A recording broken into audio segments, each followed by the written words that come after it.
तुम्हारे बाप का मुल्क नहीं है, ये हमारा मुल्क है। यहाँ पे 22 करोड़ लोग फैसले करेंगे। यहाँ पे फैसले आइन और कानून के मुताबिक होंगे। यहाँ पे किसी की मर्जी के मुताबिक फैसले नहीं होंगे। बंद कर दो ये बंद कमरों में फैसले करने वाले, बंद कर दो ये खुद को जमीन पे खुदा समझने वाले। अरे क्या बात करते हैं आप मुराद साहब, ये इनके बाप का मुल्क है, किसमें जुर्रत हुई है 70 साल में इनसे सवाल पूछ सके।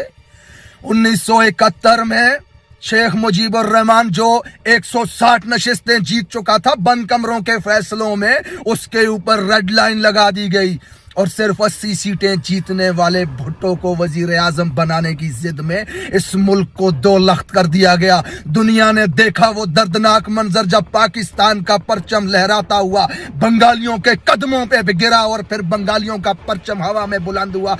किस में जुर्रत हुई है ये सवाल पूछने के इनसे? अरे बंद कमरों के फैसले ही तो हैं। आज 70 साल गुजर चुके हैं इस मुल्क में, आज भी हम 10 अरब की भीख मांगने दुनिया के सामने मुंह ठिठाते फिर रहे हैं। हमारे पड़ोस में एक शख्स 150 अरब डॉलर का मालिक बन चुका हुआ है, जबकि हम 22 करोड़ के लिए 10 अरब डॉलर की भीख लाते हुए लोगों को इसे सफारती कामयाबी कहते हैं। ये बंद कमरों के फैसले ही तो थे जो हमारे ऊपर मुसल्लत किए गए। ये इनके बाप का मुल्क था। इधर आओ नौजवानों, मैं सुनाता हूं तुम्हें 1996 का वो वाकया जब 2 बहनों ने ये ऐलान किया था कि हमारे खानदान के, हमारे शोहर, हमारे भाइयों के 9 अफराद के कातिल मेजर अरशद जमील की सजाए मौत को रोका गया तो हम अदालत के सामने खुद को आग लगा देंगे।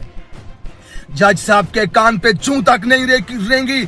जस्टिस ऑफ सुप्रीम कोर्ट ने सजाए मौत को रोका और फिर पाकिस्तान की फिजा ने वो दर्दनाक मंजर देखा जब 2 बहनों ने खुद को आग लगाई, झुलस के मर गई उस आग में और उनके जिस्मों से उठता हुआ धुआं अदालत के अंदर जाके कमरे में जज के मुंह पे चपेड़े मार रहा था कि खुदा ने तुम्हें इस मुल्क में सबसे मुअज़्ज़ज़ और इज्जतदार और सबसे ताकतवर ओहदा दिया है, फिर किसके बूट की ताकत के नीचे लेटे हुए उसके मुंह को देख करके तुम फैसले करते हो इस मुल्क में। अरे अपने खानदान के 9 मकतूलों को इंसाफ देने के लिए 2 जवान बहनों को खुद को आग लगानी पड़ी।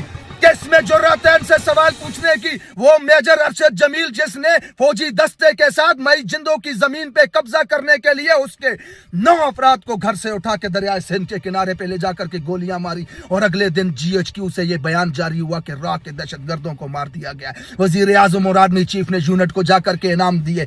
ये तो बाद में सहाफियों की तहकीकात से पता चला कि मेजर अरशद जमील वडेरे के साथ मिलकर मई जिंदों की जमीन पे कब्जा करने के लिए उसके घर के अफराद को अगवा करके लेके जाके कत्ल करता है। अरे कौन है इस मुल्क में इनसे सवाल पूछने वाला?